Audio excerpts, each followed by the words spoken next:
السلام علیکم ورحمۃ اللہ وبرکاتہ ان الحمد لله نحمده ونستعینه ونستغفره ونعوذ بالله من شرور انفسنا ومن سیئات اعمالنا من يهده الله فلا مضل له ومن يضلل فلا هادي له واشهد ان لا اله الا الله وحده لا شريك له واشهد ان محمدا عبده ورسوله اما بعد فان خير الحديث كتاب الله وخير الهدي هدي محمد صلى الله عليه وسلم وشر الأمور محدثاتها وكل محدثة بدعة وكل بدعة ضلالة وكل ضلالة في النار. أعوذ بالله السميع العليم من الشيطان الرجيم. بسم الله الرحمن الرحيم. وما آتاكم الرسول فخذوه وما نهاكم عنه فانتهوا. اسٹیج پہ تشریف فرما اور اس اہم اجلاس کی قیادت فرما رہے استاذ الاساتذہ استاذ گرامی قدر حضرت الشیخ جناب مولانا ابوالعاص وحیدی صاحب حفظہ اللہ وتعالی، بہت ہی موقر علماء کرام، محترم سامعین اور سامعات، وقت بہت کم ہے اور 10:30 بجے تک تقریر کا پروگرام سمیٹنا ہے. چند باتیں میں عرض کروں گا اس حوالے سے کہ یہ جو بزم سجائی گئی ہے تقریب ختم بخاری کے حوالے سے، صحیح بخاری ہماری بچیوں نے جس کی تکمیل کی ہے اور 14 بچیاں یہاں سے سند فضیلت انشاءاللہ حاصل کریں گی. میں تو یہ نہیں کہہ سکتا کہ وہ فارغ ہو جائیں گی. یہ لفظ فراغت پتہ نہیں کہاں سے آیا ہے. ہم نے تو عربی میں پڑھا ہے فارغ خالی کو کہتے ہیں. استاد محترم موجود ہیں. فارغ جبکہ طلبہ کا ظرف بھرا ہوا ہوتا ہے، علم سے ان کا دل لبریز ہوتا ہے. میں نہیں کہتا سارا علم ان کے سینے میں موجود ہوتا ہے، لیکن جو کچھ حاصل کیا ہے تو اس کا کچھ نہ کچھ حصہ تو ضرور ہوتا ہے. اور اب کام کرنے کا اصل وقت آیا ہے. سند فضیلت یا سند عالمیت دینے کے بعد ہاں مدرسے سے وہ فارغ ہو گئی ہیں لیکن عمل سے نہیں. میں نے ایک چھوٹی سی آیت کریمہ خطبہ مسنونہ کے بعد پڑھی ہے اور اسی حوالے سے گفتگو انشاءاللہ ہوگی بہت محدود وقت میں. دیکھیے یہ حدیث کی مجلس ہے اور حدیث کسے کہتے ہیں؟ اللہ کے نبی محمد رسول اللہ صلی اللہ علیہ وسلم کے اقوال افعال، آپ کی تقاریر یعنی وہ اعمال و افعال جو صحابہ کرام نے انجام دیے اور آپ صلی اللہ علیہ وسلم نے ان کی تائید فرمائی. محدثین نے آپ کی عادات خلقیہ اور عادات خلقیہ کو بھی حدیث کی تعریف میں شامل کیا ہے. تو ہمیں سب سے پہلے یہ سمجھنا ہوگا کہ حدیث کیا ہے. جب لفظ حدیث ہم سنتے ہیں تو اس حیثیت سے کہ ہم الحمدللہ مومن و مسلمان ہیں، آٹومیٹک ہمارا ذہن آپ صلی اللہ علیہ وسلم ہی کی طرف منعطف ہوتا ہے اور متوجہ ہم ہو جاتے ہیں ادھر کہ اللہ کے نبی محمد صلی اللہ علیہ وسلم کا کوئی فرمان ہوگا. قرآن یہ ادارہ چونکہ مختلف النوع علوم کی آماج گاہ ہے، شعبہ حفظ بھی یہاں موجود ہے، حدیث کا بھی شعبہ ہے اور عصری علوم کا بھی. ابھی استاد محترم حفظ اللہ نے فرمایا اور ہم جانتے ہیں اسے. تو آپ دیکھیے قرآن و حدیث جہاں جمع ہو جائیں وہ جگہ بڑی معتبر ہو جاتی ہے اور حوالہ بھی اس کا بڑا معتبر ہوتا ہے. قرآن بھی وحی الہی ہے اور حدیث رسول بھی وحی الہی ہے. قرآن وحی متلو ہے جس کی تلاوت کی جاتی ہے اور حدیث رسول جو آپ صلی اللہ علیہ وسلم کی صحیح حدیث مبارکہ ہیں وہی غیر متلو ہے جن کی تلاوت نہیں ہوتی. لیکن یہ دونوں ہی شریعت کے مصدر ہیں. مصدر شریعت جہاں سے شریعت نکلی ہے قرآن مصدر اول ہے اور حدیث مصدر ثانی ہے. ان دونوں سے باہر شریعت اسلامیہ کا وجود نہیں ہے. اور اسی لیے جو ہم کہتے ہیں کہ ہمارے صرف دو اصول ہیں، تو بعض لوگ یہ کہتے ہیں بس قرآن و حدیث. میرے بھائی اجماع صحابہ بھی انہی دو میں شامل ہے، اور ہم دلیل اجماع صحابہ کی قرآن سے دیتے ہیں. تو اصول تو دو ہی ہوئے. اب ان اصول سے وابستہ اور بھی چیزیں ہیں، قیاس شرعی بھی ہے.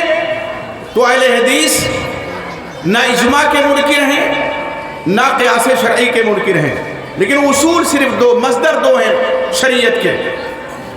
ابھی ہمارے ماسٹر برادر بزرگوار ماسٹر اجمل صاحب، استاد محترم جن کا لقب ہے شائق بستوی، وہ مقطع چھوٹ گیا ان سے، اور ہم یہ چاہ رہے تھے کہ مقطع بھی سنیں. بڑی نظمیں، ہم تو آپ کے شاگرد ہیں ادنا سے، اور میں یہ چاہ رہا تھا کہ مکمل یہ نعت ہوتی. نعت بڑی پرخطر وادی ہے، سمجھ رہے ہیں؟ وہ کسی فارسی شاعر نے کہا ہے کہ با خدا دیوانہ باشو با محمد ہوشیار. اللہ کی تعریف کرنے پہ آؤ تو دیوانگی کی حد تک تعریف کرو، لیکن محمد صلی اللہ علیہ وسلم کی تعریف جب کرنی ہو تو ہوشیار رہو. عقیدہ بھی رخصت ہو سکتا ہے، عقیدت میں غلوص ہے. تو بڑی پرخطر وادی ہے یہ. لیکن استاد محترم کی جتنی نعتیں، جتنی نظمیں ہم نے پڑھی ہیں، وہ شاہکار ہوتی ہیں اور مدلل ہوتی ہیں. ماسٹر صاحب نے ایک مصرع، اس میں مجھے تھوڑا سا وہ ہوا، اور یقین جانیے میں کچھ اور سوچ کے آیا تھا کہ بولوں گا، لیکن آپ کا یہ شعر سن کر کے پھر میں نے سوچا کہ حدیث پہ تھوڑی دیر گفتگو ہو جائے. دیکھیے شعر ہے اس طرح: ہر نطق پیغمبر میں ہے وحی خدا شامل. ہر نطق پیغمبر میں ہے وحی خدا شامل. نطق کہتے ہیں بات کو، گفتگو کو. آپ صلی اللہ علیہ وسلم جو کچھ فرماتے ہیں اللہ کی وحی اس میں شامل ہوتی ہے. اور یہ ترجمانی ہے سورہ نجم کی 2 آیات کی: وَمَا يَنْطِقُ الْهَوَىٰ إِنْ هُوَ إِلَّا وَحْيٌ يُوحَىٰ. آپ صلی اللہ علیہ وسلم اپنی خواہش سے کچھ نہیں کہتے، جو کچھ آپ فرماتے ہو اللہ کی طرف سے وحی ہوتی ہے. مصطفیٰ ہرگز نہ گفتے تانو گفتے جبرائیل، جبرائیل شم نہ گفتے تانو گفتے کردگار. فارسی کا جنازہ ویسے اٹھ چکا ہے مدارس سے، لیکن سن لیجیے کہ محمد صلی اللہ علیہ وسلم اس وقت تک نہیں کہہ سکتے جب تک جبریل امین پیغام الہی لے کر کے نہ آئے. اور جبریل امین علیہ السلام بھی اس وقت تک کچھ نہیں کہہ سکتے آپ سے جب تک اللہ کا حکم نہ ہو. تو یہ ہے ہر نطق پیغمبر میں ہے وحی خدا شامل. ہاں اس لیے حضرت کی تفکیر مہکتی ہے. تو قرآن بھی وحی الہی ہے، حدیث رسول بھی وحی الہی ہے. میں یقین جانیے صدارت کا اہل نہیں ہوں، اور کہیں بھی مجھے یہ ذمہ داری دی جاتی ہے تو میں اپنے آپ کو بڑا مظلوم سمجھتا ہوں. اور واقعی صدر مظلوم ہوتا ہے کہ آخر میں اس کا نمبر آتا ہے. بڑی اچھی اچھی تقریریں ہوئی ہیں ہمارے استاد محترم کی، اور آپ سے مولانا عبدالسمیع صاحب کی، اور ابھی ہمارے نوجوان خطیب کی. ان کی باتیں اگر ہم ان پر عمل کر لیں کافی ہیں. لیکن یہ حوالہ بڑا معتبر ہے، حدیث کا حوالہ، تو اس کو سنیے ذرا.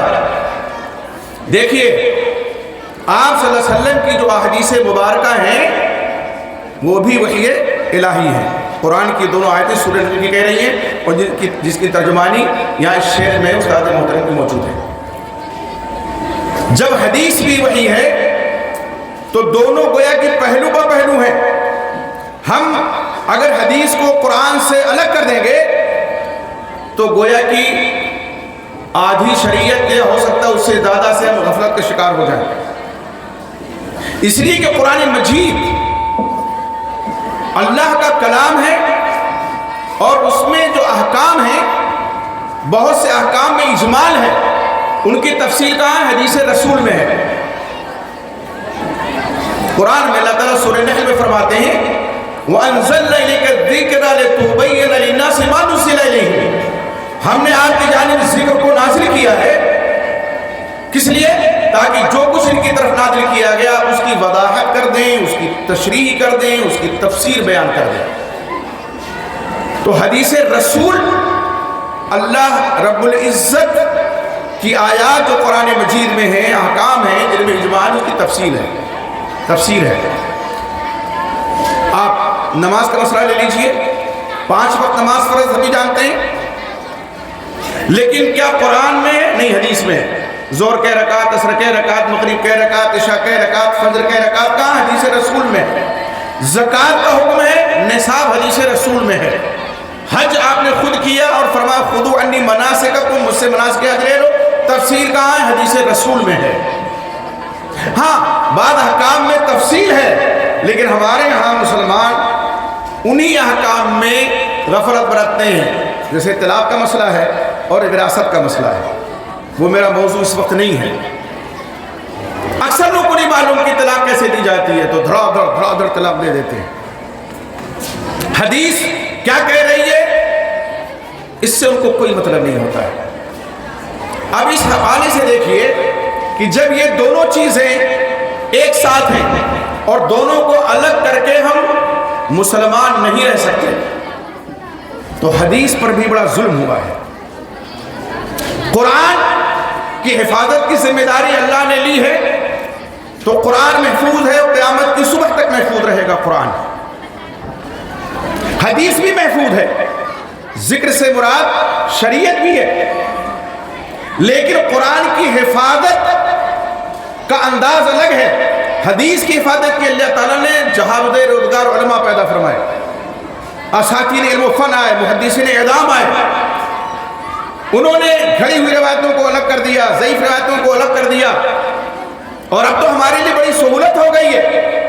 پہلے بعض مستشرقین کی مرتب کردہ کتاب ہمارے سامنے انڈیکس جسے کہتے ہیں کنجی، المعجم المفہرس للالفاظ الحدیث النبوی، 8 جلدوں میں ہے۔ کوئی حدیث تلاش کرنا ہوتی 9 کتابوں کی انڈیکس ہے وہ، تو ہم دیکھتے تھے۔ اور اب تو ساری چیزیں علامہ گوگل پہ جائیے اور دیکھ لیجیے آپ، بڑی سہولت ہے، لیکن اس کے لیے پتا پانی کیا ہمارے اسلاف کرام نے، راتوں کی نیندیں حرام کی ہیں محدثین اعلام نے۔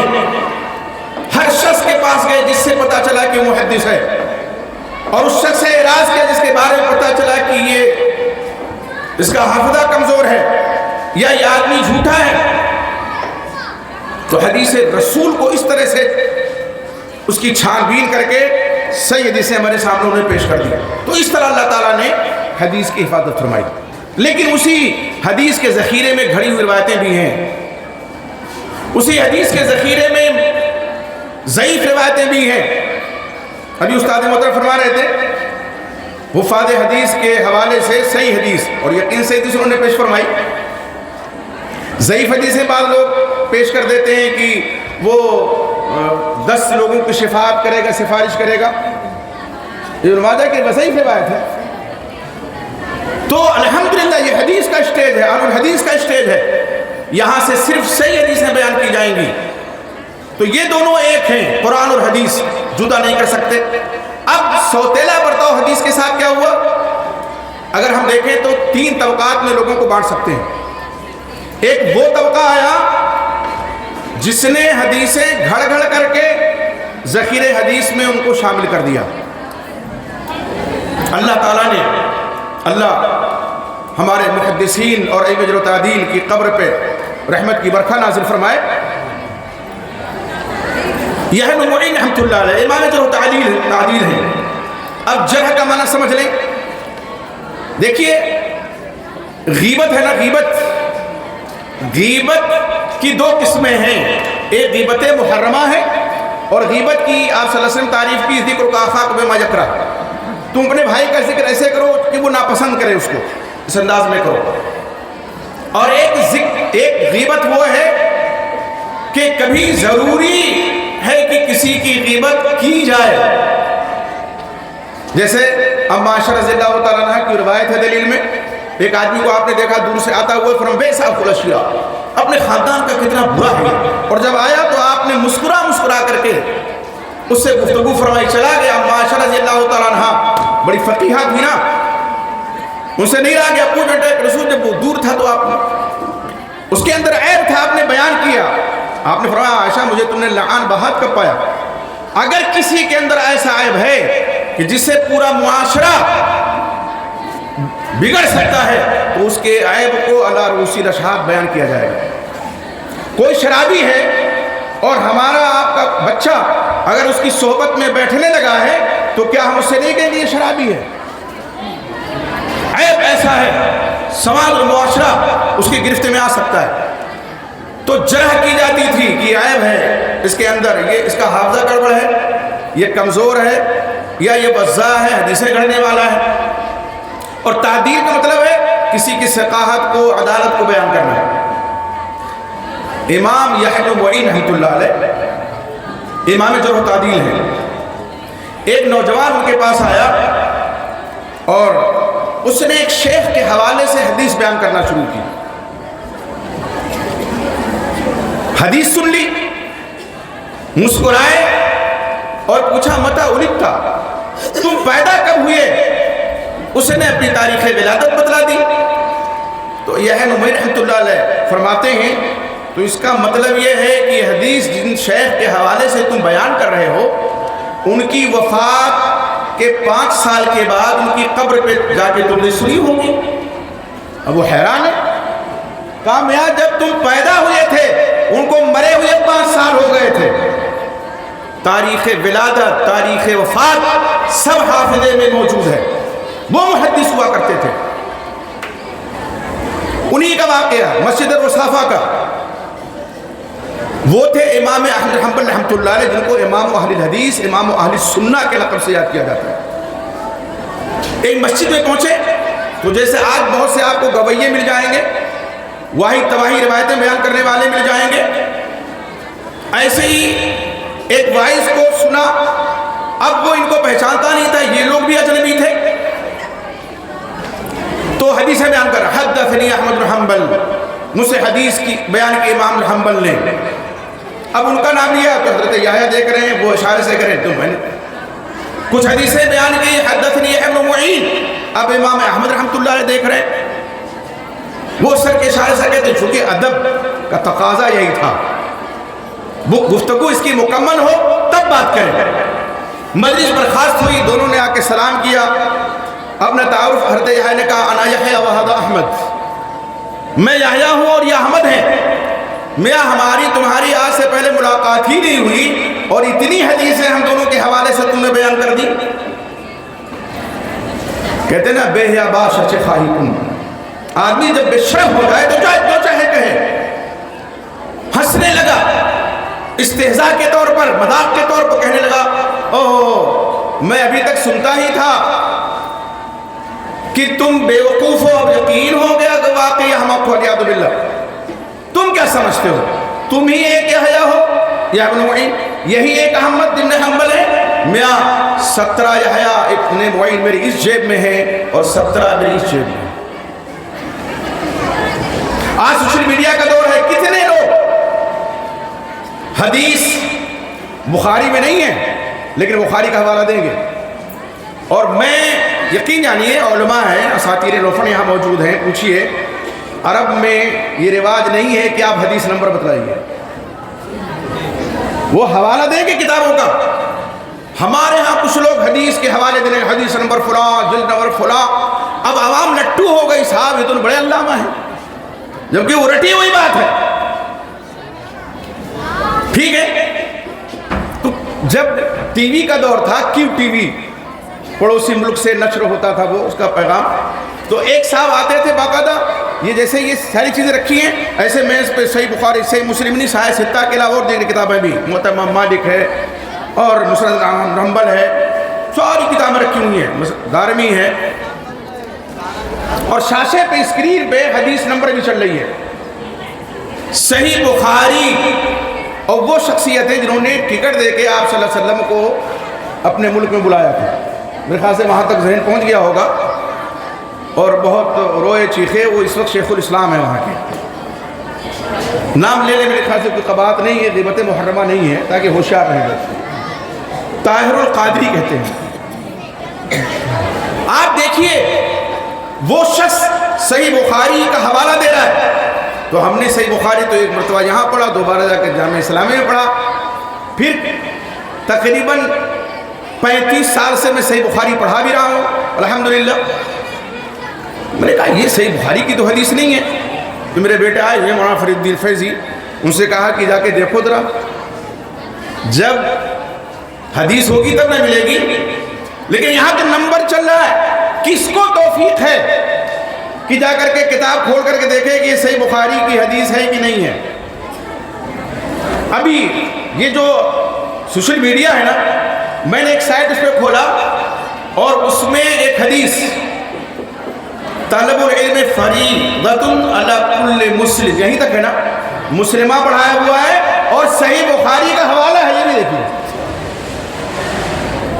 صحیح بخاری کا حوالہ، مسلم کی روایت صحیح ہے، یہ مسلمہ کا لاحقہ نہیں ہے، مدرج ہے یہ، اور صحیح بخاری میں نہیں ہے، ابن ماجہ کی روایت ہے، سنن کی روایت ہے، تو طبرانی کی روایت ہے یہ۔ آپ دیکھیں کہ اس طرح سے آج کے دور میں حدیث بنا کر کے لوگ پیش کرتے ہیں، اس لیے ہوشیار رہنے کی ضرورت ہے۔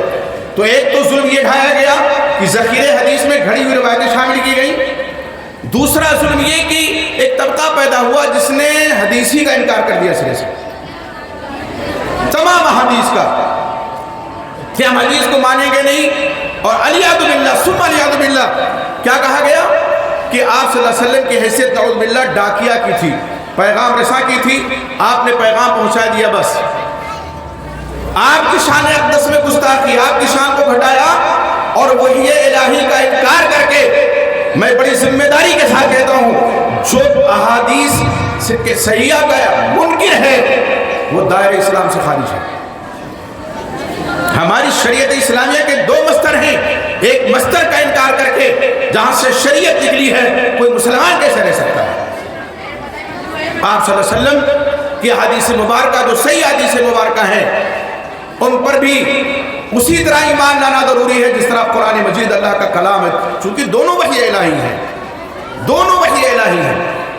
آپ ایک وحی کا انکار کریں گے تو شریعت کا انکار ہے کہ نہیں ہے؟ تو ایک ظلم یہ، اشاروں میں تفصیل کا موقع نہیں ہے۔ ایک اور ہیں کچھ بیچارے جو ان کے پسند میں حدیث نہیں آتی ہے یا ان کی فقہ کے مطابق نہیں ہے تو اس کا انکار کر دیتے ہیں، اور کچھ ضعیف حدیثیں لا کر کے اس میں شامل کر دیتے ہیں ذخیرہ حدیث میں۔ قرآن میں تحریف جس طرح جرم عظیم ہے، اسی طرح سے حدیث رسول میں بھی جان بوجھ کے، اگر انجانے میں کوئی آدمی کہہ جائے جان بوجھ کر کے کوئی شامل کرتا ہے یا نکالتا ہے، یہ بھی بہت بڑا جرم ہے۔ تو اگر کسی فقہی مسئلے کے خلاف ہے حدیث تو کیا کہہ دیتے ہیں کہ ارے بھئی ہمارے امام صاحب نے کچھ اور سمجھا ہوگا تو ہم تو فلاں امام صاحب کے مقلد ہیں،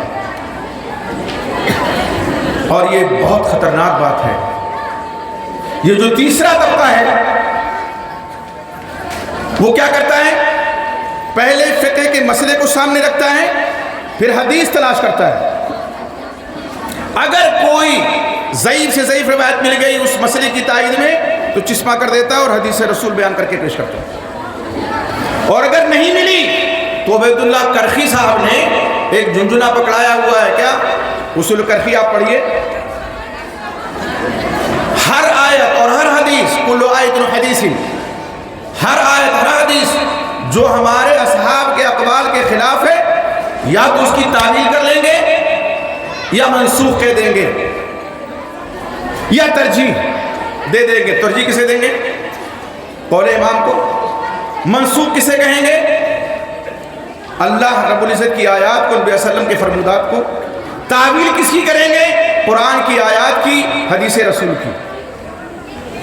ابھی میں راستے میں تھا تو ہمارے ایک بہت محترم ہیں الحاج اورنگزیب حفظہ اللہ، وہ ہمارے پڑوس میں آ کے آباد ہوئے، پہلے تو ایسے تھے، پھر وہ خطبہ کے بعد مجلس ہماری لگتی ہے تو الحمدللہ اصول عقیدہ ہو گئے۔ آپ یقین مانیے انہوں نے ایک کلپ بھیجی، خاتون ہے، اب یہ بہت بڑی بیماری ہے، وہ خاتون ہے اور وہ دیکھیے برتھ ڈے کی دلیل کیا دے رہی ہے، کہہ رہی ہے برتھ ڈے منانا کس نے کہا منع ہے حرام ہے؟ دیکھو حدیث ہے، اللہ کے وسلم سوموار کا روزہ رکھتے تھے، آپ برتھ ڈے مناتے تھے۔ اب یہ بتائیے اللہ کے نبی صلی اللہ علیہ وسلم شکرانے کے طور پر روزہ رکھتے تھے، سوموار کا بھی رکھتے تھے، جمعرات کا بھی رکھتے تھے، اور ہر ہفتے سوموار آتا تو رکھتے تھے۔ اب ایسے لوگوں کو آپ حدیث فہمی نہیں ہے جن کے ہاں ہم نے کہا اگر حدیث کا یہی مطلب لے لیا جائے تب تو کوئی گھر ایسا نہیں بچے گا جس دن روزانہ برتھ ڈے نہ ہو۔ ارے کوئی جمعہ کو پیدا ہوا، کوئی سنیچر کو پیدا ہوا، کوئی اتوار کو پیدا ہوا، کوئی سوموار کو، کوئی منگل کو، کوئی بدھ کو، کوئی جمعرات کو، تو روزانہ برتھ ڈے، روزانہ کیک کٹ رہے ہیں۔ عجیب منطق ہے۔ تو حدیث کے ساتھ کھلواڑ کیا جا رہا ہے۔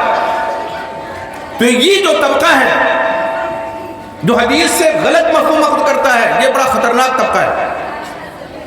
میں ایک مثال دیتا ہوں، اپنے مطلب کے لیے کس طرح سے لوگ کاٹ چھاٹ کرتے ہیں۔ استاد محترم جانتے ہیں، اور چونکہ کئی پروگراموں میں آپ تشریف لے گئے ہیں، سنیٹر کالج والوں نے پروگرام کیا، اس کے بعد بھی ماشاءاللہ وہاں ان کا انتقال ہو گیا، نام نہیں لیتا میں، ہاتھ نہیں پیر دھو کر کے ہمارے پیچھے پڑے ہوئے تھے ایک شخص، وہ عالم تھے، قاسمی تھے۔ آپ دیکھیں انہوں نے رفع الیدین، ہم لوگ فروعی مسئلے کو نہیں کبھی چھیڑتے ہیں، اور یقین جانیے کبھی نہیں چھیڑتے، لیکن مثال دیتا ہوں کہ ابو داؤد میں روایت ہے حضرت عبداللہ بن مسعود رضی اللہ تعالیٰ عنہ، اور اس کو نشر بھی کیا، پامفلیٹ بھی چھاپا، کہا یہ حدیث صحیح ہے۔ امام ابو داؤد رحمۃ اللہ علیہ نے اس حدیث میں جو حکم لگایا ہے نا، متن کے معنی باب، اس کو الگ کر دیا۔ مجھ تک احباب نے بات پہنچائی تو میں ندوۃ العلماء گیا، وہاں کی لائبریری، ہمارے اسلاف کی تراث وہاں موجود ہے۔ نواب صدیق حسن خان قنوجی رحمۃ اللہ علیہ کا پورا کتب خانہ موجود ہے ندوہ میں۔ میں نے پرانا نسخہ نکالا ابو داؤد کا، اب اس حدیث کے بعد ابو داؤد جو حکم لگاتے ہیں کہ یہ حدیث ان الفاظ کے ساتھ صحیح نہیں ہے، لیس بصحیح من ھذا اللفظ، روایت صحیح نہیں ہے۔ کون حکم لگا رہے ہیں؟ خود امام ابو داؤد رحمۃ اللہ علیہ، جنہوں نے اپنی کتاب سنن ابی داؤد میں روایت نقل کی ہے۔ تو پرانے نسخے میں تو متن کے ساتھ ہی موجود ہے ان کا قول، بعد میں جو نسخہ چھپا مکتبہ ملت وغیرہ سے، تو ان کے قول کو حاشیے پہ لے آئے، اور اب جو چھپ رہا ہے حاشیے سے بھی غائب ہے۔ تو اپنی کسی فقہی مسئلے کو ثابت کرنے کے لیے یہ رویہ حدیث کے ساتھ اپنایا جاتا ہے، یہ یقیناً بہت خطرناک بات ہے۔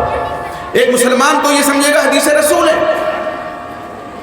آپ حوالہ دیں گے صحیح بخاری کا، صحیح مسلم کا، سنن ابی داؤد کا، ترمذی کا، ابن ماجہ کا، دارمی کا، موطا امام مالک کا، مسند احمد بن حنبل کا، دیگر کتب حدیث کا، اور آپ جو اس پر محدثین نے حکم لگایا ہے وہ نہیں بیان کریں گے، تو آپ اگر کوئی آدمی معتبر عالم سمجھتا ہے وہ شریعت سمجھ کے قبول کر لے گا۔ تو حدیث کے حوالے سے یہ تین طبقات میں لوگ بٹے ہوئے ہیں۔ گھڑی ہوئی روایتیں داخل کر دی گئی ذخیرہ حدیث میں، اور ضعیف روایتوں کو تو انبار ڈال دیا گیا، اور ایک ایک کی انکار کر دیا گیا۔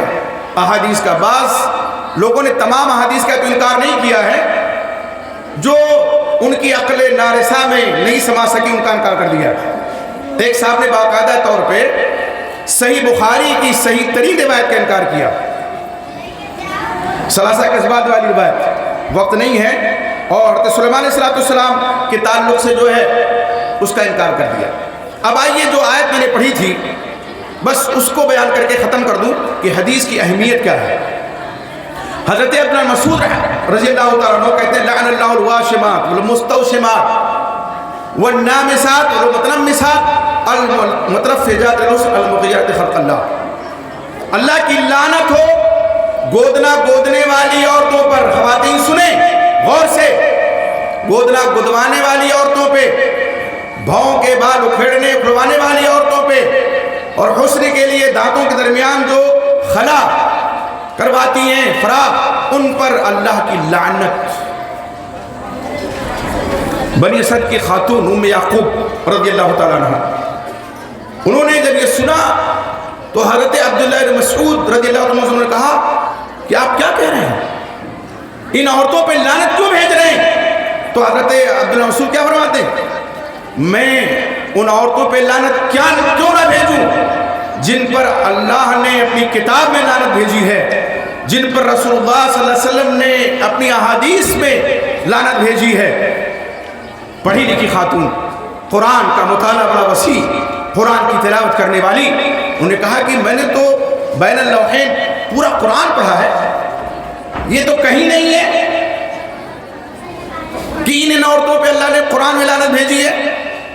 تو حضرت ابن مسعود نے فرمایا کہ تم نے اللہ کا یہ فرمان نہیں پڑھا، وما آتاکم الرسول فخذوہ وما نہاکم عنہ فانتہوا، رسول جو تمہیں دے اسے لے لو اور جس چیز سے روکے اسے باز آ جاؤ، رک جاؤ۔ کہا یہ تو پڑھا ہے، تو اللہ فرمایا اللہ علیہ وسلم نے ان تمام اعمال سے منع فرمایا ہے۔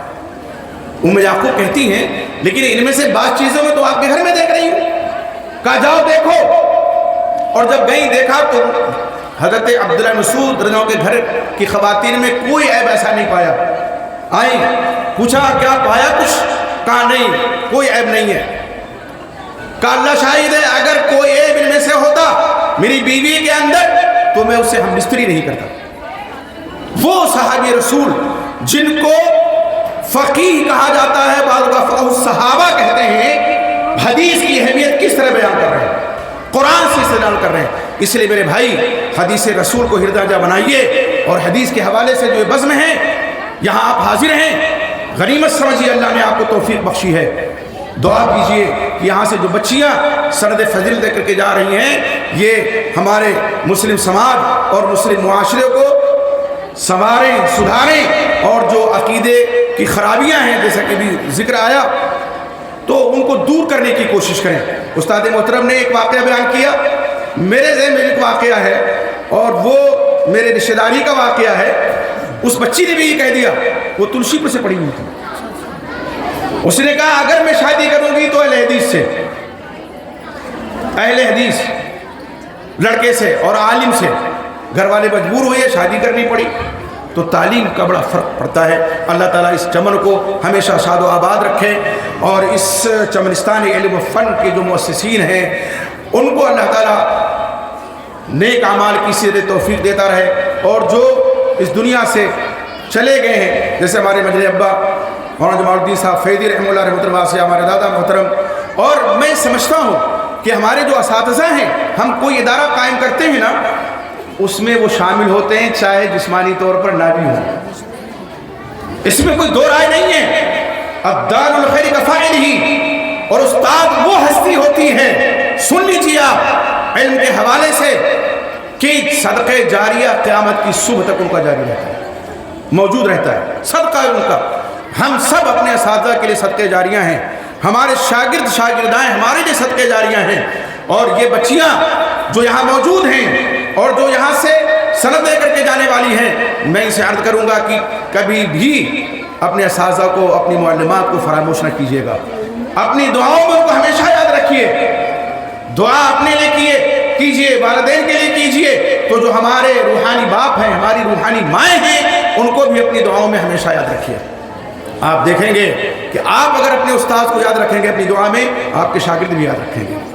تو یہ وہ سلسلہ ہے جو قیامت کی صبح تک ختم نہیں ہوگا، اور سلسلے سند میں ہمارے اساتذہ بھی ہیں، ٹھیک ہے، ہم لوگوں کی سند جو پہنچتی ہے اللہ کے وسلم تک وہ محفوظ ہے اللہ کے فضل و کرم سے۔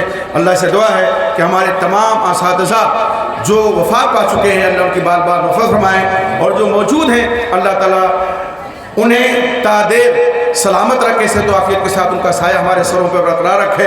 یقین جانیے کہنے کو بہت سی باتیں تھیں، اس دیار میں بہت سے لوگوں کی قربانیاں ہیں، لیکن ہر ایک کی قربانی تو بیان نہیں کی جا سکتی ہے، اور جس کی قربانی نہیں بیان کی گئی ہے وہ یہ سمجھیں کہ اگر ان کے آباء اجداد کی قربانیاں ہیں تو ان کے نام میں نیکیوں کا اضافہ ہو رہا ہے، ہم چاہے ان کا نام لیں اور چاہے نہ لیں، ٹھیک ہے۔ دیکھیں خطیب ہوتا ہے بندھا ہوا وقت سے، تو کبھی بھی آپ نالا نہ ہو اس بات سے کہ فلاں کا نام رہ گیا، فلاں کا نام رہ گیا۔ یقین جانیے اجر اللہ کے ہاتھ میں ہے۔ اگر خلوص نیت کے ساتھ ہم نے کوئی عمل کیا ہے، یہاں جو بیان کیا جاتا ہے تحدیث نعمت کے طور پر استاد محترم نے فرمایا، اور اس لیے تاکہ للک پیدا ہو آپ کے اندر، آپ بھی اس میدان میں آگے بڑھیں اور توحید کی شمع روشن کرنے میں حصہ ڈالیں۔ اللہ تعالیٰ ہماری آپ کی حاضری قبول فرما لے، اور ہماری بچیاں یہ معلمات، مبلغات اور داعیات بن کر کے میدان عمل میں اتریں، اور ان کے ذریعے سے خاندان کے خاندان سدھریں سنوریں، ان کے عقائد سنور جائیں۔ اللہ کی توفیق عطا فرمائے، آمین۔ السلام علیکم ورحمۃ اللہ۔